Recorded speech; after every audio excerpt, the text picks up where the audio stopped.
Hello and welcome to your Leicester versus Arsenal preview on the Arsenal Bite Size podcast. I'm your host, Clayton. Happy Valentine's Day to you all. I hope you're enjoying your days, no matter who you're with or where you are. But as we all know, there's only one love. Relationships come and go. Men come and go. Women come and go. Whatever suits your fancy. The Arsenal is forever. If I've successfully made you feel sick in your mouth, drop the stream a like. I always leave this stuff till the end, so I'm going to do it now. I am on the road to 400 subscribers. It's going very well. So yeah, make yourself known if you're live in the chat. But yeah, if I did succeed in making you throw up in your mouth with that little cringe intro, then yeah, please drop the stream a like, subscribe to the channel, help me on the road to 400. And if you're listening back on audio, give it a 5-star review. On the pod today, I have to start with the obvious, right? Havertz injury. I'll start there. Do a little bit on the predicted lineups for the two teams. I'm not really going to predict the Leicester lineup. I'll just look at what they put out against Man United. And then score predictions. So going to try keep this one nice, short and snappy, 15, 20 minutes. But yeah, hope you're all good. I'm looking forward to having football back again. I think the break was nice, especially after the exit from the EFL Cup, but the last pod I did was obviously with Simon. Go and check that out. That is one that I don't think will date at all. So it was pretty good to be able to chat all things exit from the EFL Cup, some of the injuries around Martinelli, the transfer window and stuff. So I don't think that's one that will date for a while. So go give that a listen. Simon is he's a journalist, right? But like he's so eloquent in the way he kind of gets his thoughts out and everything. So I really enjoyed that episode. So go check that one out. And yeah, like I said, if you're live in the chat, make yourself known. Let me know how you're feeling around everything. Yeah, I think we're all going to be in different stages of the grieving process, right? I think I am pretty much in acceptance. And to be honest, I'm pretty much in bring it on mode. There is something quite cathartic about the idea of watching the rest of the season with no expectations in my head now. Because I think it's pretty much been for 2 years now, watching every game with that elephant in the room. Not quite the elephant in the room, but that thing in the back of your head. And what does this result mean for the title race? And for me personally, I'll rewind a little bit and explain why I've come to the headspace I'm in. But I'm just in the headspace of I want to watch one game at a time. No further thoughts on what this means in the context of anything for the season. I just want to go back and actually enjoy. Not go back, sorry. I was reading one of the messages that come in. I just want to go forward and enjoy each game by game. Even West Ham at home next week. It's a Saturday, 3:00. I'm thinking, do you know what? I don't even care if we drop points. I just want to go to the Arsenal, meet my mates for a fry up, go to the game, have a drink, just have a great time. What I used to do going to football before everything became about this bigger prize of trying to win the league. So in terms of rewinding, to be fair, yeah, let me know. I'm going to shout all of you guys in the chat in a minute. But let me know how you were feeling on what did it break on Wednesday, the news? So, because a bit of context for me. So I had 2 Planet FPL podcasts on Wednesday, and we did the first one, and then we had like half hour until the second one. So I think it was must have been between 10:30 and 11:30, something like that, that the half hour fell. And in that half hour, I was like just making a bit of breakfast, having a bit of coffee, just doing some admin bits and bobs. Basically, I was away from my phone. I was away from social media and got the message from James. Like, all right, good to go. So fired up Zoom. I've got 2 screens, right? On the left screen, got Zoom waiting for James to pop up. On the right, I just opened Twitter. It's just a habit I've got into. When I'm waiting for James to pop up on the screen, I'm scrolling Twitter. And I see one of the group chats I'm in, and I see the sentence out for the season. And obviously the context behind that is the day before I recorded with Simon. And Simon and I were speaking about this Twitter rumor about Havertz being out. But in that moment on Wednesday morning, when I saw that, I didn't really make the connection on Havertz. Because I didn't see any context in the group. I was like, maybe they're just talking about Jesus or something like that. And James pops up on the left-hand side of the screen, right? And on the right, I scroll up and I see the words Havertz out for the season.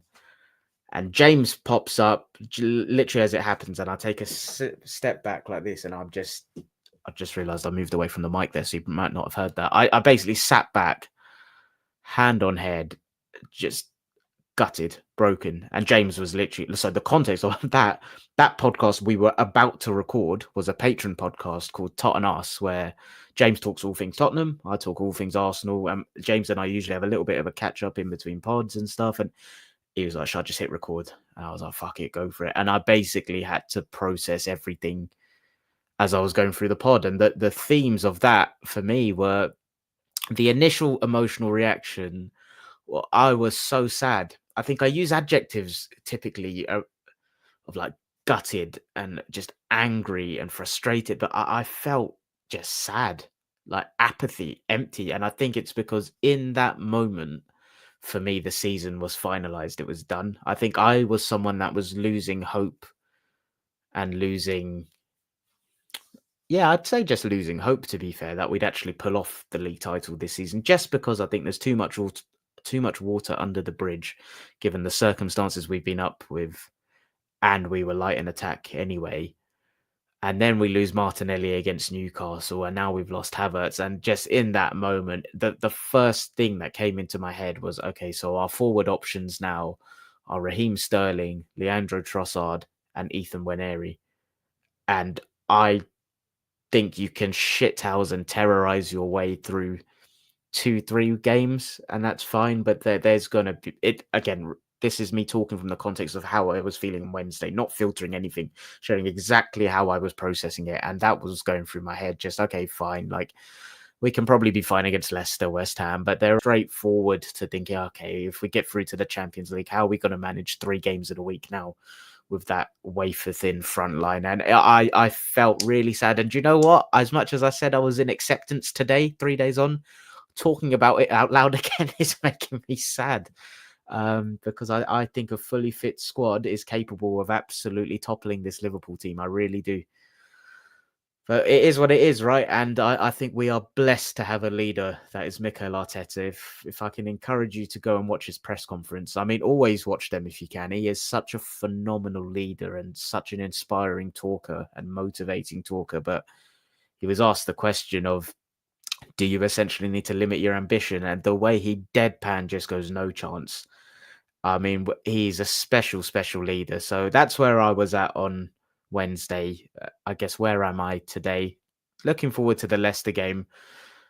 I feel like I've just reopened a wound, which I didn't realize was still sore by talking about it. Havertz, hope he gets well soon. It sounds brutal, right? Torn hamstring. I think the general consensus is that it'll be late in pre-season when he's back, but one game at a time, FC. You never know. Stranger things have happened, but honestly, the title and the Champions League and thinking of that stuff, that's way beyond my consciousness. I'm not going to be in a position where I tell anyone to think a certain way. I'm just trying to share where my head is at, and I just want to focus one game at a time and just try and enjoy the moments of joy along the way, to be honest. You know, that Man City 5-1 win, like if we have moments like that, even if it leads to nothing, just reconnecting to what being a football fan was all about for me growing up. And it was before I became aware of how success was defined. It was about fun and joy.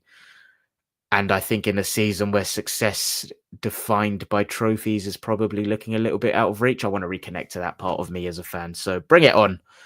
And let's go to Leicester. Just shout out all of the guys in the chat. There's a few of you. And Tommy Guns in. Afternoon, everyone. Hope you're good, mate. Pontus Johansson. Afternoon, everyone. Uncle Mike's in. Afternoon, mate. Night shift tonight, so we'll catch up later. Nice one. Hope you have a good day, mate. What's this name? Nixie713. Hello, bro. I dropped you a sub because of your appearance on FPL Therapy. Nice one.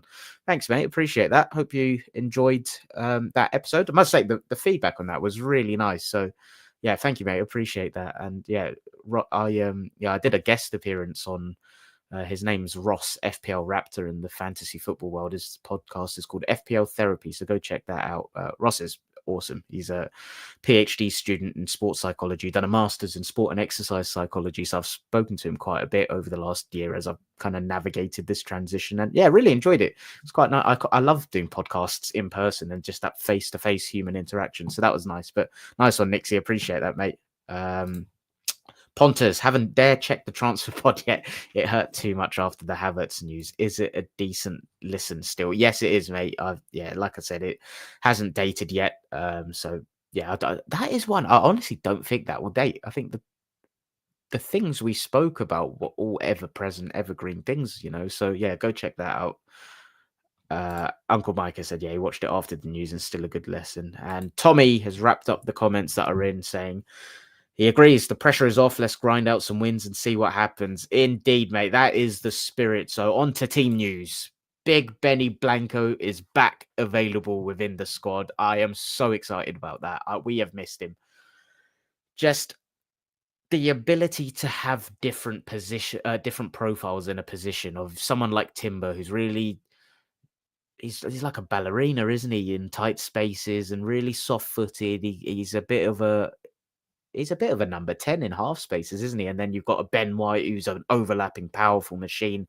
I just think there are some games where you want to utilize different profiles. There are some games where you want to rotate them to maximize freshness. And I'm so happy he's back. And even a knock-on impact of, are there games where we can give Saliba a rest now? Timber right back, White centre back, White centre back, White right back, Timber centre back, vice versa. I think that's absolutely brilliant. And I'm really intrigued to see how Arteta actually manages them now going forward, because he is going to need to rotate them. We've not had a substantial period in the season where they've both been fit. And when they were, I believe we didn't have an available left back, so Timber was at left back anyway, right? So yeah, really intrigued to see how this works out. If we can maintain all of our fullbacks being fit, which I think, other than Tomiyasu, who doesn't count anyway, I think they all are at the minute. Miles Lewis-Skelly, Calafiori, Zinchenko, White, Timber. So if we can maintain everyone fit and available, really intrigued to see how he rotates them at the minute. So big Benny Blanco is back. Arteta also squashed some rumours about Saka having a setback. So that's that. Team news. I mean, does the team pick itself at the minute? I think so. The 11 that was deployed against Newcastle was Raya, Timber, Saliba, Gabriel, Lewis-Skelly. Midfield 3 was Partey, Odegaard, Rice. Front 3 was Martinelli, Havertz, Trossard. I think it will be the same back 5. I was wondering, without a recognised centre forward and having to play Sterling, Waneri, will he look for a Calafiori for goal threat? But I almost look at Calafiori in this team and game state dependent on someone that can maybe come on if we're struggling. So start the game with a Lewis-Skelly, start with his ability to ride tackles, contribute in all phases. And we saw he added a goal to it. Yeah, he contributed with a goal against City, didn't he? But I am wondering if he'll just start with the Lewis-Skelly and look for a Calafiori from the bench if we are struggling. So I think it'll be the same back 5. Midfield 3, I think, will be the same. Front 3, I think, Waneri on the right, Trossard false 9, Sterling on the left. Now, what does that mean? Trossard, I have been consistent in saying I prefer him as a false 9 than I do on the left. I think his performances have been very inconsistent on the left, in my opinion. And I know a lot of his performances do get masked because he fundamentally contributes with output, and that is typically what we remember. But there's some performances from him where he's played as the false 9 that I just really, really like. I think one was perhaps a game I was at a couple of years ago when we beat Leicester 1-0, and I'm sure he played down the middle in that game. And he was great. I think he had the ball in the back of the net that was ruled offside.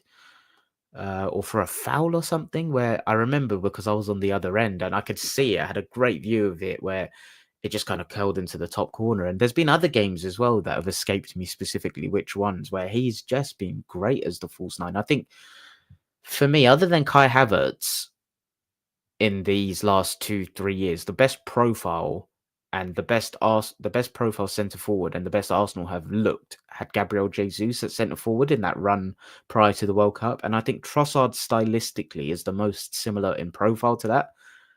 And I don't know what it is on the wing. I think because he does take risks, I think sometimes his decision making can be a little bit wayward. I think that's where he looks a bit inconsistent in wide areas. Whereas when he's in the central areas playing as a false 9, I think the combination play is more important. So he's got more players around him where he's just a bit more instinctive. And I think he thrives off instinct, right? His best finishes come when he just doesn't think and he just wallops it. And I think that combination play in the false 9 suits him as well. You rewind to when Odegaard was out and we were playing that 2 of Havertz, Trossard, and they were linking up quite nicely together. So do you know what? I'm weirdly, don't want to use the word excited, but I'm intrigued and curious to see what that's like. Sterling, Now, is this copium? You tell me. There's been a couple of games. Okay, that's a lie. There's been periods in games, 2 games in particular, that Sterling has impressed me. Now that is clutching, but they were Man United and Girona, and there were moments in those games where I just saw a bit of intent, the desire to want to get the ball and drive and drop a shoulder and take someone on, which I think this Arsenal team looks a bit devoid of sometimes, where we're so structurally well drilled. And the problem with Sterling is that's never sustained in any substantial period of time within a game, right? Against Man United, we saw it for 10, 15 minutes when he came on, and then it looked like I think Malacia came on and he shut him down. The Girona game, he obviously missed the penalty, right? So I think that's all in our memories. But there were moments in the game where he impressed me. I think he played the ball in for Calafiori, who put the ball in the net. That was ruled out for offside. If that wasn't ruled out for offside, we were all thinking, oh, Sterling contributed. And I mean, yeah, am I being glass half full because I have to? Perhaps. But I would be lying if I said there weren't moments in games, and I must stress moments, not sustained periods, where I've been encouraged. And is this something where he's going to be forced to play now? So sometimes, like when you're playing football and in the warm up, everyone's like, get it out of your system. Are we just going to watch him get all of the crap out of his system before he gets to a point where he is consistent? I don't know. That is definitely copium, but I think that he's going to be frustrating, but it would not surprise me at all if we see 2 to 3 moments in a game where Raheem Sterling impresses and actually contributes. Waneri on the right, I mean, we've seen what he's capable of. My unpopular opinion was I don't think he played well against Brighton despite scoring, but am I concerned? No, he's 17 years old. I prefer him on the right at the minute because I don't think losing the ball is as problematic when you lose it in wide areas compared to central areas. And I think the way he plays, which I don't want him to change, is quite risky. And we need that and we want that. But he is someone that I think is incredibly talented, and I'm looking forward to seeing what he does. My worry with him is I can't remember what his injury was, but has he got it in him to play 90 minutes consistently at the minute? I'm not sure. And the knock-on impact for me in what no Havertz as well as Martinelli means for us defensively is a concern I've got. I think so much of what makes us structurally fantastic is the pressing from the front, which is obviously led by Odegaard, but is assisted by Havertz exponentially. And it feels it feels cruel to say assisted because you could argue Havertz does most of the running. I think there was a stat doing the rounds that he's covered the most ground of all centre forwards, right? So how does that translate without Havertz? How does Odegaard and Trossard as a pair do that? I think it will be fine, to be fair, in them two, because Trossard was with Havertz doing that in the early part of the season. But how that is then backed up in wide areas with a physically past it Raheem Sterling and a young boy in Ethan Waneri, I have concerns. I think there's going to be knock-on domino effects there where we don't look as compact, where we don't look as structurally well-drilled. And I think the fullbacks are going to be incredibly important in this period coming up. And it's great that we've got them all fit and available. I think you're really going to see the whole starters-finishers concept. Do you remember there was a period where Zinchenko would start out a game and Tommy would come on and we would just see that religiously? I can see that happening quite a lot because the pressing from the front, I have real concerns on our ability to sustain that over 90 minutes in the period coming up with what's available. So we'll see how that goes. One little tactical thing, right, on the midfield. I'm now looking at, okay, Odegaard plays the right 8. Boneri's going to be on the right.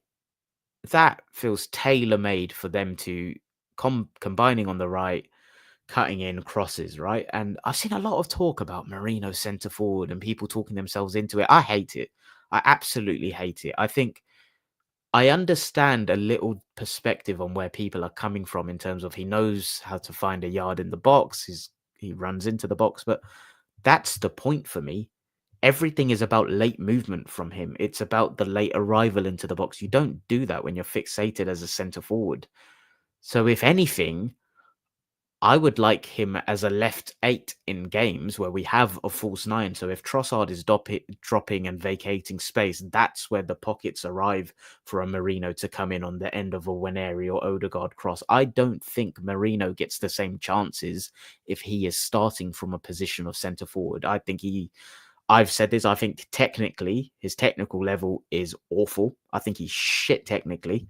So I don't think he'd be any good back to goal, combination play, any of that stuff. I think he is just a brute that needs to. And yeah, I'm well aware I'm being harsh, but you know what? I'm tired of just trying to always reframe things in a positive perspective. I'm disappointed with him. But I can see a situation that arises where, yeah, he links up quite nicely with a false 9. And I think all of his strengths are, in my opinion, off the ball. I think he is it. Need to be very careful what I'm going to say. He's not Spanish in his technique. So I think a lot of his strengths come with his running into space and stuff. I think mentally he's like a second behind half the time when he gets the ball. But yeah, just that's one that I want to keep an eye on. But then the knock-on impact is, what does that mean for Rice, right? So when the way Rice is performing in that left 8 role, we're not gonna tweak that, are we? Because he is everywhere at the minute. He's in the forward box, he's in the defensive box, he's combining as a double pivot, he's going everywhere. So like that's not gonna change, but just talking theoretically, that's something that I think could actually work quite nicely. So on that note, I'd say whoever is playing left 8 while Trossard is false 9, I think will step up and have the ability to contribute in more output than we've seen so far this season. And I think Odegaard and Waneri will be big creators in that. One thing I do like about Waneri, as much as he's left-footed and we'll see him cut in and take shots from distance and get those crosses into the box, I think he's so confident at going on the outside with his right foot with intent, aggression and power as well. So that's really good. As much as he's got that trademark cut in him, I wouldn't say he's dependent on it. And I wouldn't say it's his only trick in his toolbox. So looking forward to seeing that. And could Sterling be a beneficiary of that, of being in the right place if there is going to be that dominance and preference to go down the right-hand side and create overloads, almost like what we used to do religiously? Will that vacate space for a Sterling on the left? I don't know. Let's keep an eye on it. But yeah, one thing I think to keep an eye out, I think the left 8 and Trossard are going to facilitate quite nicely, no matter who that is. So we'll see. But yeah, that's my predicted 11 for the Leicester game. That's a little bit of where my head is at tactically in terms of what we may see and miss out on going forward. I'll just look at some of the comments in the chat before looking to Leicester's team. So what is the last one? Tommy has said he agrees with the lineup selection. He submitted the same 11 yesterday for Jump the Wave on Twitter. For anyone that doesn't know, Jump the Wave on Twitter is run by a lovely lady called Emma, and she's put together a group of different fans who predict the starting 11 of their football team. And it's all weighted by prediction skill and all of this, and it just helps you get a better idea on the percentage probabilities of people starting. Pontus has said, I think this was on the Raheem Sterling, 100% copium. But boy, do we need him to step up and perform. We absolutely do.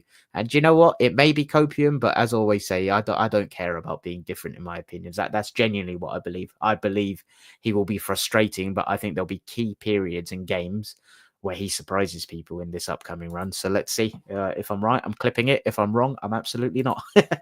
What have I done there? I've done the wrong bloody... There we are. I clicked the wrong way. Right, Leicester's lineup in the FA Cup against Man United. They were robbed, weren't they? There was the whole VAR scandal with Maguire's offside goal. Yeah, so in their 2-1 defeat where they were seconds away, man, that was absolutely brutal. But yeah, it is what it is, I guess. Do you know what? Leicester, I've not actually watched Leicester much this season, but I'm going to jinx this, but whenever I have, they've looked awful. I remember the start of the season. Their first game, I think, was Tottenham. It was a night game. I can't remember if it was a Friday night or a Monday night or what, but I was watching that game and I was thinking, my God, these are one of the worst teams I've ever seen. And I'm sure Spurs somehow found a way to lose that game. Have I got that right? Can't remember. But either way, I was watching that game and I was confused. I was thinking, how the hell is this Leicester team going to stay up? But they drew that game, I think. And I don't want to jinx things, but I look at that team, like, so the team that played against Man United was Hermansen in goal, Justin, Fass, who's that centre back there? I can't see his name. Okoli, Thomas, Ndidi, Samari, El Kanous in midfield with Reed and Ayew either side of Daka. Like, that is a championship team, isn't it?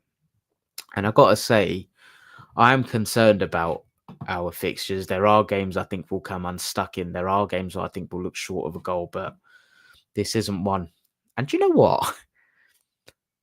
There's a weird part of me that I am going to say it, that is excited to see the front three. I think there's a possibility that it could end up being quite fluid and free from rigidness, which is almost a bit cathartic to say out loud as well. So yeah, that's the Leicester team. I think this is what I like. There are days where you want to look at matchups, and there are days where you just have to say, do you know what? Let's play our game, and if we're on it, we'll win. It's as simple as that. I think despite us being light in attack, this is a game where structurally we get it right. Technically, everyone's on it. Mentality-wise, we're on it. We're not complacent. We'll win. Are we going to tick all those boxes? I don't know. Like we've seen games where we've not turned up. We've seen games where we've been technically inconsistent. So let's see. It's all on us, though. I don't think this will be a Leicester tactical masterclass if it happens. I think it will be a case of us shitting the bed and not turning up. So let's see. Score predictions-wise, I'm going 3-1. 3-1 to the Arsenal. I think we will see periods in this game. And let me know your score predictions. I'm really intrigued for this one because I think usually we all think quite similarly on score predictions, but let me know what you think for this one, because I think when there is so much uncertainty in the attack and we've not seen a front three deployed together other than that one game in Girona, I think there's a bit of variance and variability in what people will think. So let me know in the comments in the chat. I'm going 3-1 to the Arsenal. Like I said, I think we're going to be quite leaky now. Do I think Leicester will carve us open? No. But can I see a period like when we conceded from the first shot, which felt like every bloody week? And the two that are coming to mind was the Jimenez one and the Bumo one. Yes, I can, unfortunately. I think there's some weird intangible thing I can't quantify in my head where we are really going to struggle to sustain our pressure front-footedness for 90 minutes, which is going to translate to stupid mistakes and goals. And I don't see many clean sheets coming up. Of course, this is the one. If I do see a clean sheet coming, it's in this game. It's in the West Ham game. But I can see a weird, dodgy, annoying goal. So I think Leicester will score, but I think we'll have enough to overpower them going forward, which sounds ironic with Bukayo Saka, Kai Havertz, Gabriel Martinelli, and Gabriel Jesus out. Pain, absolute pain. We'll see how we get on. It's 12:30 tomorrow. I'm actually out on Sunday. So I'm going to see if timing aligns, if I can actually do a bit of an instant reaction tomorrow, straight after the game, if not a bit later in the day. But if I can't, I'll obviously keep you all updated on Twitter. But it will have to be Monday for the review pod. So yeah, Tommy has said it. It's going to be Vardy, of course, that gets that goal if they do get one. But Tommy has predicted tight at the back and 2-0 to the Arsenal. Pontus has said a 3-0 win. I mean, let's see. Let's see. If we do that, I can't remember who Liverpool have got this weekend, but I'm kind of in a phase where I don't care. Let's just have fun. Let's follow the Arsenal week in, week out and get behind them and just take it 1 week at a time. Thank you all so much for joining. Like I said at the start, I'm on the road to 400 subs. It's all going pretty well. So if you've been, one thing that was quite interesting actually was checking the old analytics on YouTube. Over 50% of our audience and watchers are not subscribed. So I know I watch content on YouTube because it's always on my channel, but I'm not actually subscribed, even though I think I'm subscribed. So if that's one of you, have a look. You may enjoy the content and may not actually realize that you're not subscribed. So that will help a lot. As I always say, word of mouth goes a long way. So if you've been watching live on YouTube, please drop the stream a like, subscribe to the channel if you haven't already, and if you're listening back on audio, a 5-star review goes a long way. But more than anything, especially in an Arsenal community and a pod like mine that's fan-led, word of mouth goes a long way. So all of that, much appreciated. Appreciate all of you dropping in live. Hope you all have a great weekend. Fingers crossed it's a big 3 points tomorrow, because we need it. We have been through a very stressful period, I think. And for anyone that's watching back on demand, let me know your comments if you've managed to watch this before the game. Let me know what you think the score will be, how you're feeling about the attack, and what your predicted 11 is. Always appreciate getting comments like that after the show. Appreciate you all. Great to be back. On to Leicester. Up the Arsenal.